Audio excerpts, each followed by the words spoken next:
کہ اس کا نام اچھوں میں آ گیا اور اس کے ذریعے سے یہ کام کروا دیا۔ یہ سنتے ہی ہاتھی بیٹھ گیا۔ نفیل بن حبیب وہاں سے نکلا اور دوڑتا ہوا پہاڑ کی چوٹی پر چڑھ گیا۔ انہوں نے ہاتھی کو مارا تاکہ وہ کھڑا ہو، لیکن اس نے کھڑا ہونے سے گویا انکار کر دیا۔ پھر انہوں نے اس کے سر میں ہتھیاروں سے ضربیں لگائیں، لیکن پھر بھی وہ نہیں اٹھا۔ پھر انہوں نے اس کے پیٹ کے نیچے ایسے عصا سے چرکے لگائے کہ جس کا جو سنان تھا وہ ٹیڑھا کیا ہوا تھا، اور اس ضرب سے وہ لہو لہان بھی ہو گیا، لیکن پھر بھی اس نے اٹھنے کا نام لیا۔ اسی اثنا میں ابابیل کا ایک گروہ سمندر کی طرف سے اڑتا ہوا آیا، اور ہر پرندے کی چونچ اور دونوں پنجوں میں ایک کنکری تھی جس کی مقدار چنے اور مسور کے دانوں کے برابر تھی، اور جس کے سر پر وہ گرتی اس کے فولادی خود کو چیرتی ہوئی اس کے جسم کے پار ہو جاتی۔ کہا جاتا ہے، اور تاریخی کتب میں ہے، کہ ابرہہ کے لشکر میں 13 یا 14 ہاتھی تھے، وہ سب کے سب ہلاک ہو گئے، لیکن میمت نے یا محمود نے کیونکہ حرم شریف کی طرف پیش قدمی سے انکار کیا تھا، اس لیے وہ بچ گیا۔ اور پھر تاریخی حوالوں سے یہ بھی پتہ چلتا ہے کہ اسی میمت سے یا اسی ہاتھی سے پھر ہاتھیوں کی ایک نسل پروان چڑھی، اور پھر ایولوشنری پروسیس میں وہ آج جو آپ ہاتھی دیکھتے ہیں یہ اسی بچ جانے والے میمت کی اولاد میں سے۔ یہ ایک واقعہ ہے، اس پر تحقیق کی جا سکتی ہے اور اس پہ ریسرچ ہونی چاہیے، لیکن چونکہ مختلف کتب میں آتا ہے لہٰذا ہم اپنی مائتھولوجی کے ذریعے اور اپنے عقیدے کے مطابق اس کو بیان کر رہے ہیں۔ ممکن ہے کہ سائنس کچھ اور کہتی ہو، ہاتھیوں کی نسل کسی اور طرح سے بھی بڑی ہو، اس میں ہم سائنسی استدلال میں نہیں پڑھتے، لیکن ایک مائتھولوجی ہوتی ہے، ایک عقیدہ ہوتا ہے، اور کچھ روایات ہوتی ہیں، وہ ہم آپ کے سامنے بیان کر رہے ہیں۔ ابرہہ کی حالت ناظرین محترم بڑی قابل رحم تھی، اور اس کے لشکر کے سپاہی اس کو لے کر وہاں سے بھاگے، لیکن راستے میں اس کا انگ انگ گل گل کر گرنے لگا، کیونکہ اس کے جسم میں پیپ سرایت کر گئی تھی، پیپ جس سے بڑی بھیانک بدبو آتی تھی، اور اس کے لشکری اس کو لے کر جب صنعا پہنچے تو وہ پرندے کے ایک چوزے کی طرح تھا، لیکن مرنے سے پہلے اس کا سینہ پھٹا، اس کا دل باہر نکلا، اور اس طرح وہ ایک اذیت ناک موت سے دوچار ہوا۔ اب چونکہ ابرہہ ہاتھی پر سوار تھا اور اہل عرب نے اس سے قبل ہاتھی نہیں دیکھا تھا، اور اس لیے کہ اللہ تعالیٰ نے بڑے بڑے ہاتھیوں کو چھوٹے چھوٹے پرندوں کی ننھی ننھی کنکریوں سے تباہ کر کے اپنے گھر کو بچا لیا تھا، اس لیے اس واقعے کو ہاتھی کی طرف منسوب کیا گیا، اور اسی وجہ سے اسے سنِ عام الفیل کہا گیا۔ قرآن مجید میں اس کا ذکر سورہ فیل میں موجود ہے، اور یہ واقعہ یکم محرم یکم عام الفیل کو شاہ ذوالقرنین کے 882 سال بعد پیش آیا۔ ابرہہ کی لشکر کشی اور اس کی تباہی کا واقعہ حضرت عبد المطلب کے زمانے میں پیش آیا، اور یہی وہ مبارک سال ہے جس میں فخر آدم، بلکہ فخر آدم و بنی آدم، حضرت محمد مصطفیٰ صلی اللہ علیہ وآلہ وسلم کی ولادت باسعادت سے انسانیت کے خزاں گزیدہ گلستان میں بہار آئی۔ نبی کریم صلی اللہ علیہ وآلہ وسلم فرماتے ہیں کہ قیامت کے دن حضرت عبد المطلب امت واحد کی حالت میں اٹھیں گے، ان کی شان و شوکت بادشاہوں کی سی ہوگی، اور پیشانی پیغمبروں کی طرح چمکتی ہوگی۔ محدثین فرماتے ہیں کہ عبد المطلب نے زمانے جاہلیت میں بعض طریقے مقرر کیے تھے، اور اللہ تعالیٰ نے انہیں اسلام میں بھی جاری کیا۔ پہلا طریقہ کیا تھا؟ عبد المطلب نے باپوں کی بیویوں کو بیٹوں پر حرام کیا تھا۔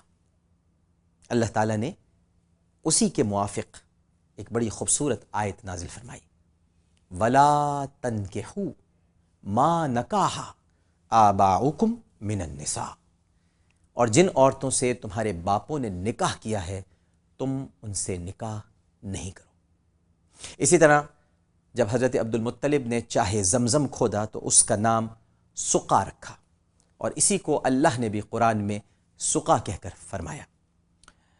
اسی طرح انہوں نے آدمی کے قتل کا خون بہا 100 اونٹ مقرر کیے، اور اللہ تعالیٰ نے وہی طریقہ اسلام میں جاری کیا۔ قریش میں طواف کی تعداد نہیں تھی، عبد المطلب نے 7 شوط طواف مقرر کی، یعنی 7 جب چکر آپ لگا لیتے ہیں تو طواف ہوتا ہے، 7 شوط، پہلا شوط، دوسرا شوط، تیسرا شوط، چوتھا شوط، پانچواں شوط، چھٹا شوط، اور پھر 7واں شوط، جو کہ آپ جب ختم کرتے ہیں تو ربنا آتنا فی الدنیا حسنہ وفی الآخرۃ حسنہ وقنا عذاب النار وادخلنا الجنۃ مع الابرار یا عزیز و یا غفار یا رب العالمین۔ یہ رکن یمانی سے لے کر حجر اسود کے درمیان جب آپ آخری چکر مکمل کرتے ہیں تو یہ دعا آپ پڑھتے ہیں اور حجر اسود پر پہنچ کر رک جاتے ہیں۔ یہ آخری شاٹ ہوتا ہے، ہر شاٹ میں یہی طریقہ کار اختیار کیا جاتا ہے، لیکن جب آخری شاٹ مکمل ہوتا ہے یعنی 7واں شاٹ تو پھر طواف آپ کا کمپلیٹ ہو جاتا ہے۔ اللہ تعالیٰ نے اسی کو اسلام میں بھی جاری کیا۔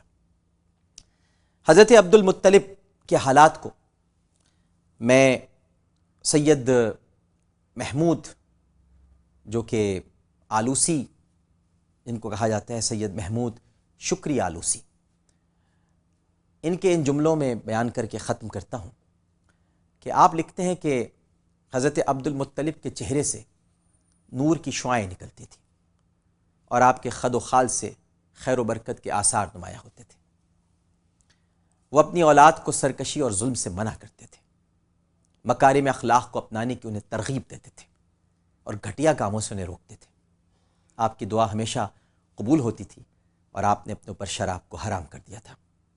آپ وہ پہلے شخص ہیں جو غار حرا میں جا کر مصروف عبادت ہوا کرتے تھے۔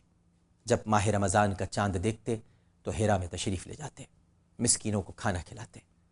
آپ کے دسترخوان سے پرندوں اور وحشی درندوں کے لیے بھی خوراک مہیا کی جاتی تھی۔ آپ کے جسم اطہر سے خالص کستوری کی خوشبو آتی تھی۔ قریش کو جب قحط کی مصیبت گھیر لیتی تو وہ آپ کے وسیلے سے بارش طلب کرتے اور اللہ سبحانہ و تعالی ان کی برکت سے موسلادھار بارش برساتا۔ عبد المطلب کا ذکر ناظرین محترم ابھی آگے بھی آئے گا، کیونکہ آپ کی خوش قسمتی نے آپ کو اس وقت کے لیے زندہ رکھا جب آپ کے عظیم پوتے نے جنم لیا اور آپ کو ان کی پرورش کی سعادت بھی حاصل ہوئی۔ لیکن ہم اب آغاز کرتے ہیں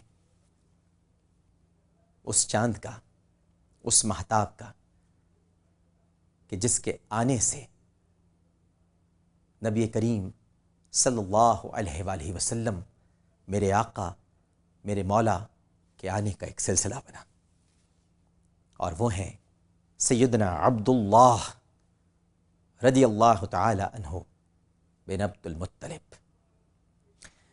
دنیا کا کوئی باپ، کوئی بھی باپ آپ سے زیادہ خوش بخت اور بلند اقبال نہیں۔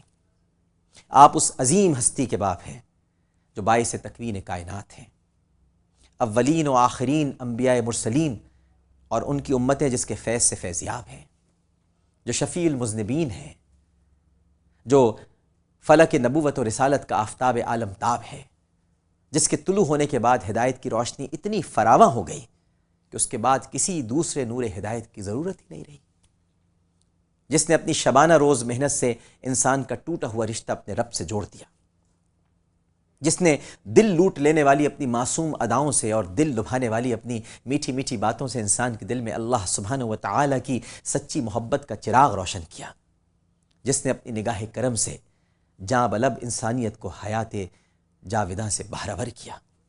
ایسی بے مثال اور بے نظیر ہستی کے باپ کا نام عبداللہ ہے۔ ناظرین کرام، جی تو چاہتا ہے کہ اب گفتگو رکے نہیں، ہوتی رہے، کیونکہ حضرت عبداللہ کا تذکرہ شروع ہو گیا ہے، لیکن انشاءاللہ کل ہم اس ذکر کو طویل کریں گے اور میں اس تانے سے گفتگو کا آغاز کروں گا جو عدی بن نوفل نے ایک مرتبہ عبد المطلب کو دیا تھا، اور پھر آپ کو معلوم ہوگا کہ اس تانے کا جواب اللہ سبحانہ و تعالی نے کیا دیا۔ فی الوقت ہم گفتگو یہیں پر ختم کرتے ہیں۔ اجداد میرے رسول صلی اللہ علیہ وآلہ وسلم کے عامر لیاقت حسین کو اجازت دیجیے، میں آپ کا منتظر رہوں گا۔ ناظرین کرام، اب سے کچھ دیر کے بعد آپ اپنے ٹیلی ویژن سیٹس کو 10 بجے کے بعد سے آن کر لیجیے گا، اور انشاءاللہ بہت اچھی اچھی نعتیں بھی آپ کو سننے کو ملیں گی، اور میرا خصوصی خطاب بھی آپ سن پائیں گے، اور اس کے بعد ہم دعا کریں گے۔ آج دعوت عام ہے سب کو داتا دربار میں، علی ہجویری کی بارگاہ میں، جہاں ہم سب لوگ جمع ہو کر، کیونکہ وہ سب سے بڑے عاشق ہیں اللہ کے رسول صلی اللہ علیہ وآلہ وسلم کے، اولیاء کرام میں ایک ایسا عشق رکھتے ہیں کہ جس کی کوئی نظیر نہیں ہے، ہم انہی کے عشق کو وسیلہ بنا کر اپنے عشق کا اظہار ان کے دربار سے کریں گے۔ اللہ سبحانہ و تعالی اور اس کے حبیب صلی اللہ علیہ وآلہ وسلم کی بارگاہ میں انشاءاللہ 10 بجے سے ہماری یہ خصوصی نشریات شروع ہو جائیں گی جن کا نام ہے جشن صبح بہارا۔ میں آپ کا منتظر رہوں گا، آپ وہاں تشریف لائیے گا۔ خواتین بہت خوشی سے آئیں، بہت اطمینان سے آئیں اور بڑے یقین کے ساتھ آئیں۔ پردے کا وہاں ہم نے بہت خصوصی اہتمام کر رکھا ہے۔ سب مل کر انشاءاللہ فجر سے پہلے دعا بھی کریں گے۔ اللہم صلی علی سیدنا و مولانا محمد وعلی آلہ وصحبہ وبارک وسلم وصلی علیہ۔ عامر لیاقت حسین کو اجازت دیجیے، انشاءاللہ کل اسی وقت اسی چینل پر اسی پروگرام کے ساتھ دوبارہ حاضر ہوں گے۔ اللہ حافظ۔ یا رسول اللہ رفعت آپ نے پائی کہ بس، یا رسول اللہ رفعت آپ نے پائی